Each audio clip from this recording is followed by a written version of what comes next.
Olá pessoal, tudo bem? Eu sou Renato Marques e essa é a coluna Dissenso, um espaço de análise da conjuntura aqui no canal da CEPUSP. Mauro Ribeiro. Esse é o nome do presidente do Conselho Federal de Medicina. E o que vem a ser o Conselho Federal de Medicina para você que não está muito afeito a esta denominação? O Conselho Federal de Medicina é um órgão, um organismo corporativo, ou seja, um organismo formado por médicos, representado pela classe médica e que é representante da classe médica brasileira. O Conselho Federal de Medicina tem algumas atribuições importantíssimas. É ele que fiscaliza a atuação da classe médica. É ele também que normatiza, que dita as normas de atuação dos médicos. Portanto, ele tem uma responsabilidade imensa em vigiar tudo aquilo que está ocorrendo de errado, que possa vir a ocorrer de errado, como aliás ocorre em qualquer profissão, tudo aquilo que possa vir a ocorrer de errado em termos, vamos dizer assim, contrários ao bom desenvolvimento da medicina, consequentemente ao bom desenvolvimento da busca pela saúde dos brasileiros. Olhem que organismo importante. Muito bem. Só que o Conselho Federal de Medicina tem, através dos seus líderes, como por exemplo o atual presidente, Dr.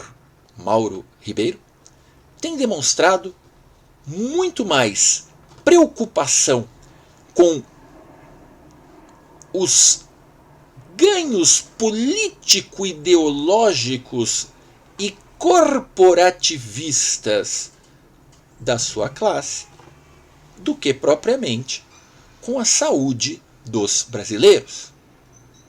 Nossa, Renato, que acusação grave! Não. Eu não estou fazendo acusação. Eu estou aqui apenas reproduzindo o que a imprensa divulgou agora, no mês de outubro. Foram vários os órgãos midiáticos que mostraram, aqui em outubro de 2021, uma live, trechos de uma live feita pelo Dr. Mauro Ribeiro e outros médicos, ocorrida em maio de 2020. Sim, lá no ano passado.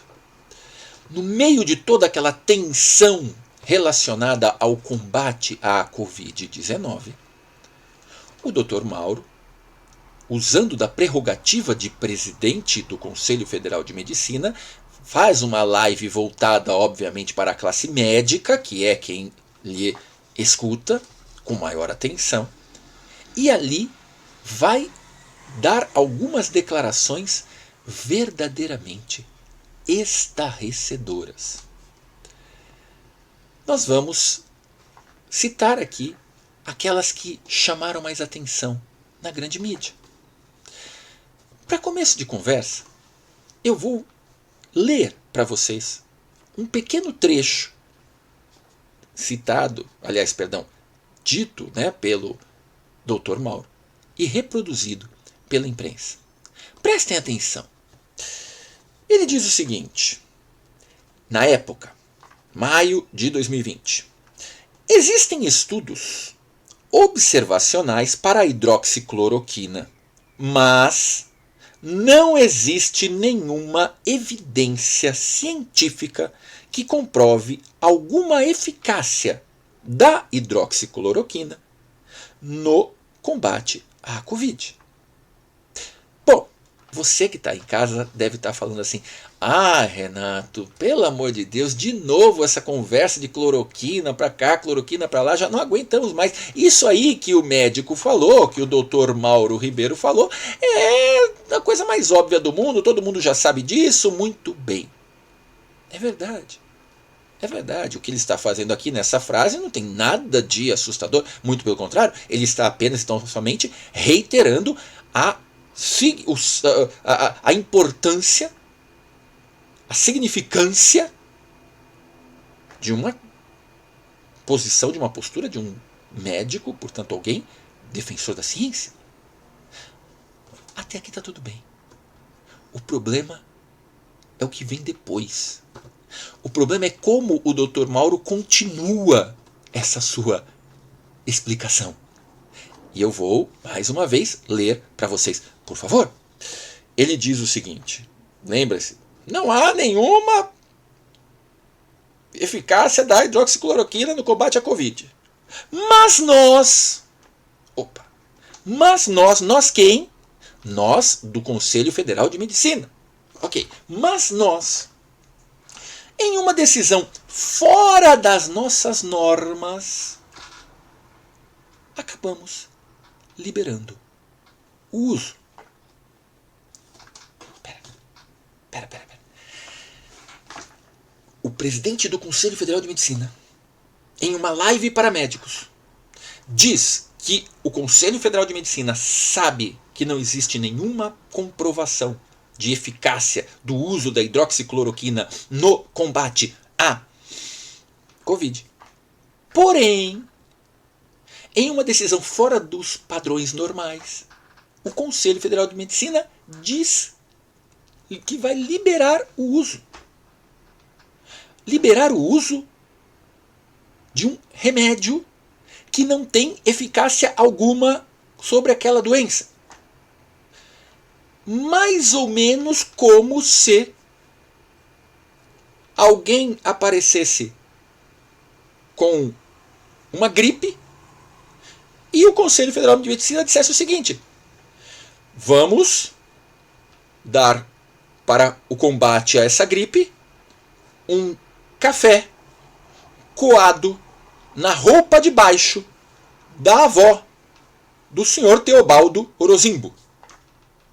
Ou seja, o órgão fiscalizador da medicina atuando, dizendo claramente que estava liberando um remédio que não funcionava. Qual a diferença disso e da prática de charlatanismo? Assustador. Assustador, pessoal. Pois bem, dentro dessa situação, o que nós precisamos relembrar? Precisamos relembrar que a tal da hidroxicloroquina é pauta número 1 da política, da ação política do presidente da República, Jair Bolsonaro. E que hoje, em 2021, nós sabemos, principalmente depois de tudo aquilo que foi levantado pela CPI da Covid, que a insistência no uso de hidroxicloroquina, além do gasto econômico que se teve com um remédio ineficaz, ou seja, um desvio de recurso, além disso, nós sabemos, nós temos ciência de que essa prática, ela induziu, ela atrasou a possibilidade do combate real à cura, e se não a cura, pelo menos a evitar mais mortes. O presidente do Conselho Federal de Medicina teve uma atitude, junto com os demais que aprovaram este uso, tiveram uma atitude exclusivamente político-ideológica, de sustentação à tese do presidente da República. E por que isso aconteceu? Por que será? Por que ele assim o fez? E veja bem, é muito importante, eu vou ressaltar, ele continuou na live, depois ele reforçou, ele falou mais de uma vez, ele disse claramente, vou ler de novo aqui, ó, não há nenhum trabalho que sustente hidroxicloroquina como recomendável para o tratamento de Covid. No entanto, o Conselho Federal de Medicina liberou o uso. Por quê, pessoal? talvez a explicação apareça em um outro momento da tal live do Dr. Mauro. Quando ele se vangloria do fato de certa maneira, vamos dizer assim, travar uma intimidade com o presidente Jair Bolsonaro. Ele faz questão de ressaltar, né, a seguinte ideia. Ele diz que em 1 ano e 4 meses, desde a posse do presidente, vamos lembrar que estamos falando de maio de 2020, então desde a posse do presidente, em 1 ano e 4 meses, ele havia sido recebido 5 vezes. 5 vezes pelo presidente Jair Bolsonaro. E mais do que isso, e que nas 5 vezes, todas as reivindicações levadas por ele, reivindicações em nome da comunidade médica, tinham sido atendidas. Eu vou ler de novo, me perdoem, né, mas eu acho que é importante a gente ouvir, né, textualmente o que foi que ele disse. Ele disse o seguinte: todas as nossas reivindicações foram atendidas. Ele, presidente, nunca falou: isso eu não posso atender. Por isso, prestem atenção, é muito sério. Por isso, existe sim apoio do Conselho Federal de Medicina ao Ministério da Saúde e ao presidente Bolsonaro. Opa! Então, o presidente do Conselho Federal de Medicina assume que pelo fato de ter esta relação de intimidade, de proximidade, onde tudo aquilo que ele pede o presidente lhe cede, então ele e o Conselho Federal de Medicina vão apoiar politicamente o presidente Jair Bolsonaro. Então a gente começa a entender por que ele, Conselho Federal de Medicina, abandona o seu papel de fiscalizador das práticas de busca da saúde, aceitando e, mais do que isso, liberando o uso de um remédio comprovadamente não eficaz, pois esse remédio era porta de entrada, era a ponta de lança da campanha política do presidente Bolsonaro. Olha que coisa mais interessante, pessoal. Vejam vocês como a política está envolta em todas as nossas relações. Inclusive, obviamente, nas relações de paciente e médico. Essa postura político-ideológica do presidente do Conselho Federal de Medicina aparece em outros momentos dessa live. Aparece, por exemplo, quando ele faz questão de atacar a ex-presidenta da República, Dilma Rousseff, e o ex-ministro da Saúde, Alexandre Padilha. Bom, Renato, você pode estar falando assim, tá, mas atacar a ex-presidenta Dilma e o ministro, isso daí todo mundo faz, isso daí é meio normal, né? Lá na minha casa um monte de gente ataca. Tá, claro. Não é disso que eu estou falando, simplesmente atacar. O mais importante aqui, aliás, mais importante não, o gravíssimo aqui é perceber qual a atitude da ex-presidenta Dilma e do ministro Alexandre Padilha vai ser atacada pelo presidente do Conselho Federal de Medicina. Mais uma vez, eu peço licença a vocês para ler rapidinho esse trecho. Vejam bem, ele vai dizer o seguinte: não vamos recuperar o dano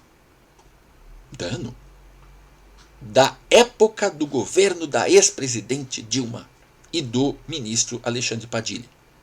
Nossa, né? Aí a gente fala, meu Deus, qual será que foi esse dano?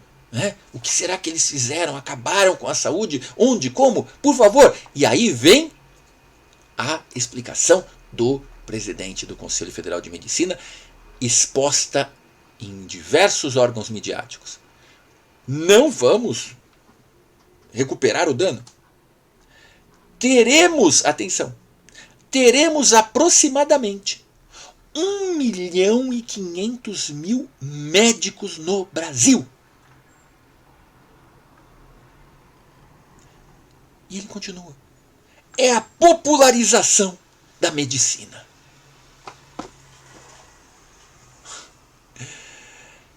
O dano na visão do presidente do Conselho Federal de Medicina é o fato de que a ex-presidenta Dilma e o ministro Alexandre Padilha, juntamente com os demais membros do seu governo, ampliaram o número de médicos no Brasil, garantiram a oportunidade para a parcela substancial dos jovens brasileiros estudarem medicina e, consequentemente, aumentar aquilo que é uma demanda secular deste país, aquilo que é uma demanda desde os primórdios deste país.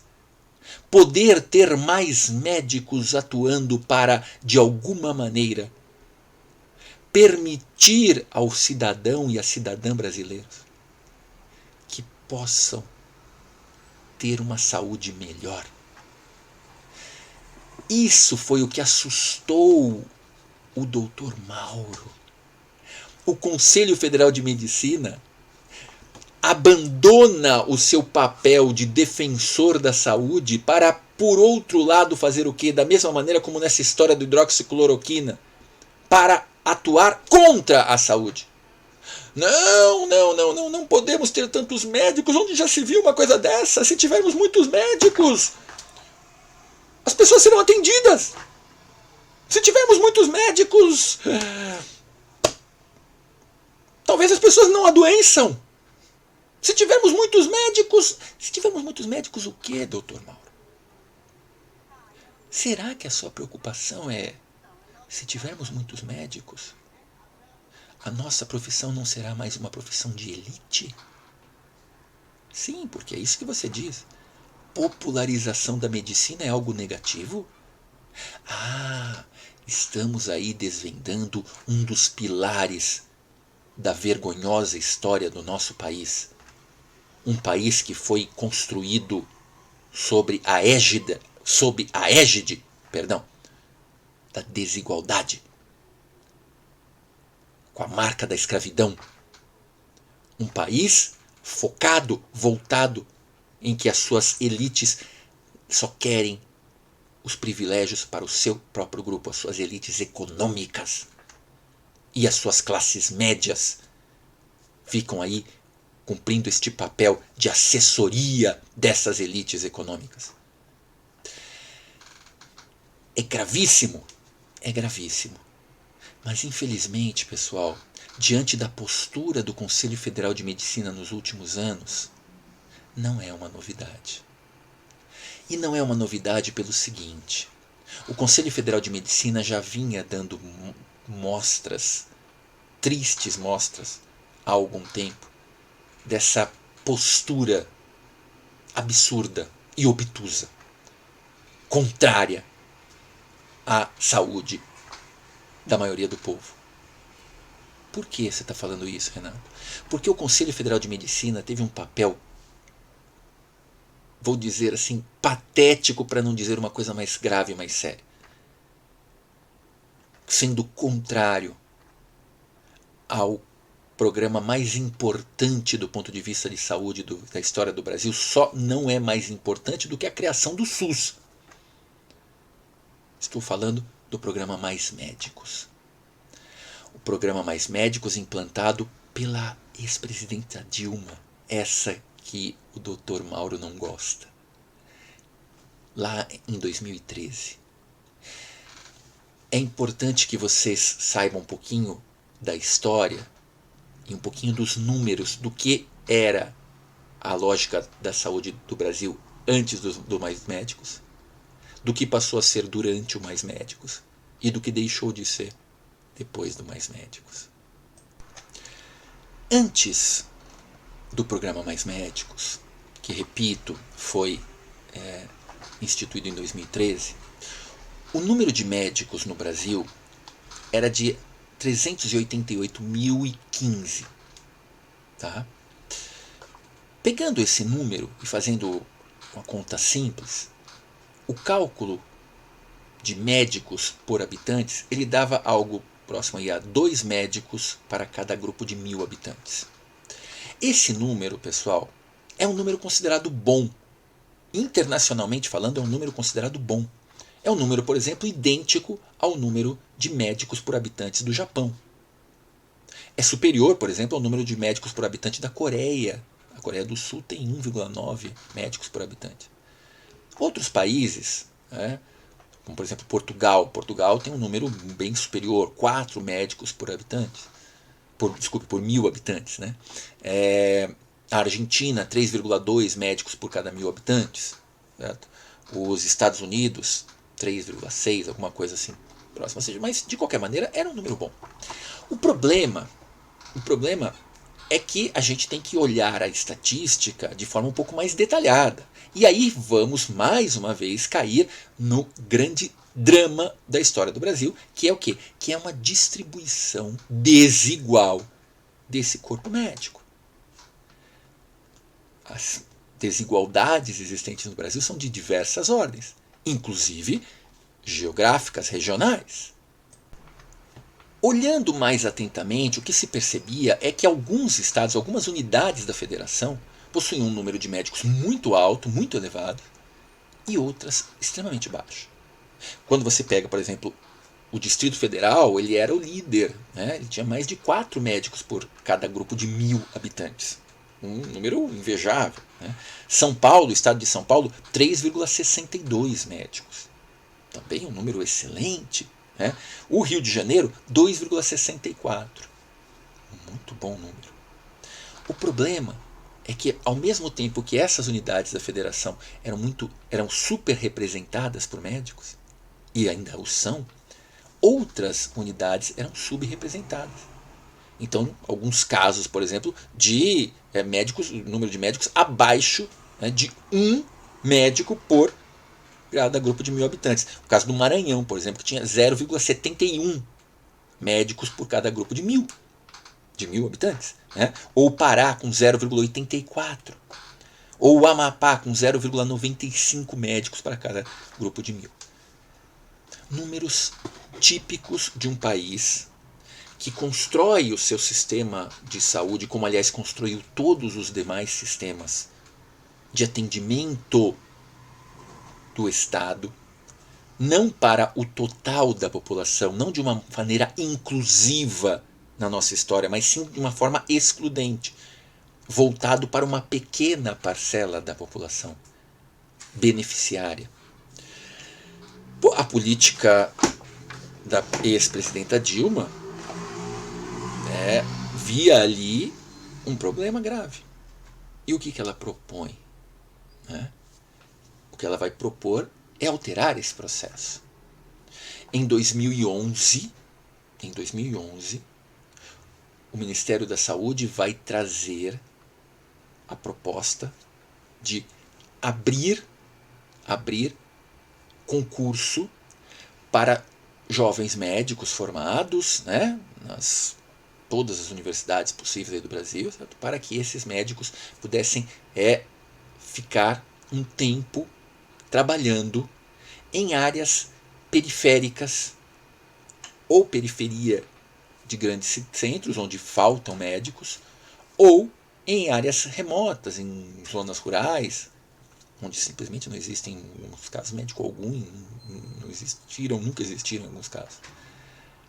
Muito bem, essa proposta, ela era uma proposta, inclusive, que ela tinha uma remuneração bastante significativa, R$8.000 de salário por mês. As prefeituras do Brasil, aí, certo, dessas localidades com carência de médicos, faz um apelo e se faz um cálculo que haveria a necessidade para preencher ali, certo, todo o déficit, é uma necessidade de um pouco mais de 13.000 médicos. O governo faz essa proposta e espera e aguarda o que os médicos brasileiros, né, a resposta dos médicos brasileiros. E no final das contas, somente 3.800 médicos brasileiros assinaram o contrato. Ou seja, o déficit de mais de quase 10 mil médicos aí continuaria. Foi dado um prazo amplo, mais de um ano, para ver se haveria, certo, algum convencimento, né, da classe médica. Mas não. Bom, aí entra em cena um componente importante, né, que merece um parênteses rápido aí. Veja bem, estamos falando de uma lógica bastante clara dentro da chamada regra do mercado, do capitalismo, né? O governo faz uma proposta, 8 mil reais, salário, tá, e somente apareceram 3.800. Ok. Então isso significa que os demais médicos brasileiros não estão interessados. Diante desse fato, o que diz o governo federal? Na época da ex-presidenta Dilma Rousseff, ele diz o seguinte: olha, os médicos brasileiros não querem fazer esse tipo de trabalho. A gente respeita, a gente entende. Então o que nós vamos fazer? Vamos chamar médicos de fora do Brasil. E aí, minhas queridas e meus queridos, explode a face mais nefasta do privilégio. Uma verdadeira aula de coronelismo estapeando as nossas caras. O Conselho Federal de Medicina, representante dos médicos, grita: não! Não pode trazer médicos estrangeiros. Como? Não, não pode! O Conselho Federal de Medicina vai ficar contrário à chegada de médicos estrangeiros e vai usar dos argumentos mais vazios possíveis. Inclusive, o argumento, me perdoem a expressão, cara de pau, de que esses médicos não teriam preparo para atender. Ah, então quer dizer que o Conselho Federal de Medicina está preocupado, sim, com a saúde. Mas ele não quer, ele não apoia, certo, que os médicos brasileiros vão em busca, certo, desses lugares. Ou seja, na realidade o que eles estão desejando era que esses locais continuassem sem médicos e a população sofrendo. Pois bem, diante deste fato, o que vai acontecer? A ex-presidenta Dilma vai abrir para médicos de vários lugares do mundo e vai estabelecer um acordo importantíssimo. Um acordo através de as duas organizações seríssimas internacionais. A OMS, famosa, né, hoje muito famosa, Organização Mundial de Saúde, e a OPAS, Organização Pan-Americana de Saúde. E estabelecer um contrato com o governo de Cuba. Cuba, um país exemplo na formação de médicos. Um país exemplo na formação de médicos com a mentalidade não capitalista. Ou seja, com a mentalidade em que não é o dinheiro a coisa mais importante, mas sim a vida do ser humano. Cuba dá um show de solidariedade, de visão de mundo humanista há muitos anos, através das brigadas médicas. As Brigadas Henri Rive. O que são essas brigadas? Veja bem, Cuba, que tem uma formação grande de médicos, monta essas brigadas e elas vão atender países que precisam, que estão necessitando de tratamento médico. Médicos cubanos vão suprir a ausência, a falta, a necessidade, certo, de médicos. E assim eles fazem, seja em momentos especiais, como por exemplo fizeram em alguns países africanos, como Serra Leoa, como Guiné, no caso da crise de Ebola, e foram premiados pela Organização Mundial de Saúde devido a isso. Fazem em outras situações especiais, como fizeram exatamente em 2020, na Itália. Na Itália, Europa desenvolvida, e que estava com uma dificuldade tremenda, vocês devem lembrar, nos primeiros meses do ano de 2020 para poder fazer o enfrentamento contra a Covid, pois lá estavam os médicos da Brigada Henri, atuando, sendo premiados e aplaudidos pela população.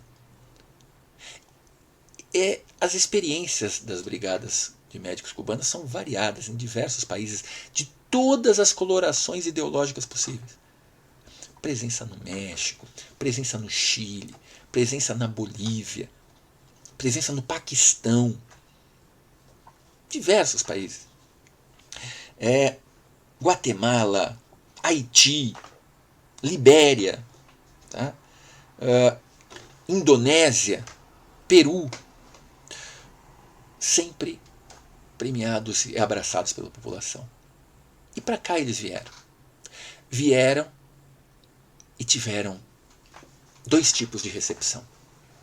A primeira, tristemente, de alguns médicos, de alguns seguidores aí do Conselho Federal de Medicina, que foram aos aeroportos xingar, vaiar, ofender os médicos cubanos, chamá-los de escravos, pelo simples fato de que o modelo socialista cubano,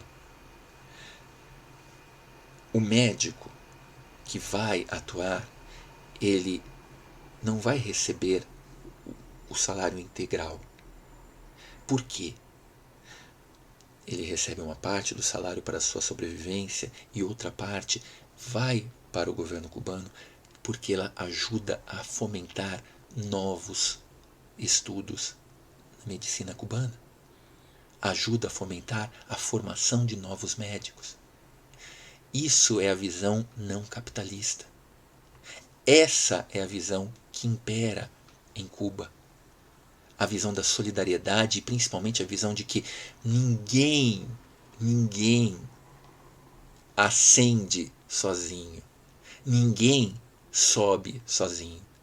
Por mais capaz que você seja, você recebe da sociedade e, portanto, deve devolver à sociedade. Todos aqueles que se esforçaram para a sua formação devem receber alguma coisa. É isso que incomoda terrivelmente a mentalidadezinha fechada, ultracapitalista de alguns membros da nossa elite. Aliás, podemos dizer, de quase a totalidade da nossa elite econômica, que só querem saber do dinheiro. Então, esses médicos lamentavelmente foram vaiados, mas eles também foram muito bem recebidos. Sabe por quem? Pela população. Pela população que, em alguns casos, certo, quase não via médicos. Que inúmeras vezes tinha problemas enormes e, de repente, tiveram o apoio dessa comunidade, deste grupo de médicos cubanos que para cá vieram e ficaram alguns anos. O programa Mais Médicos, com salário inicial de R$10.000 para esses médicos, chegou a ter, no auge, 18.240 médicos, sendo que mais de 14 mil deles eram cubanos. Infelizmente, veio o golpe de Estado de 2016, e após o golpe de Estado de 2016, começou a haver um fechamento, né?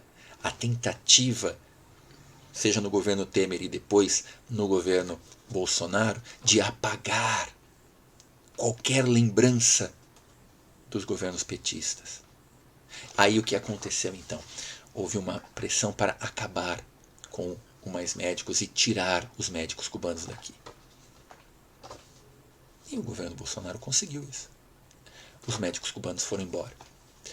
Sabe quais passaram a ser os números nós passamos a ter 63 milhões de brasileiros sem atendimento médico.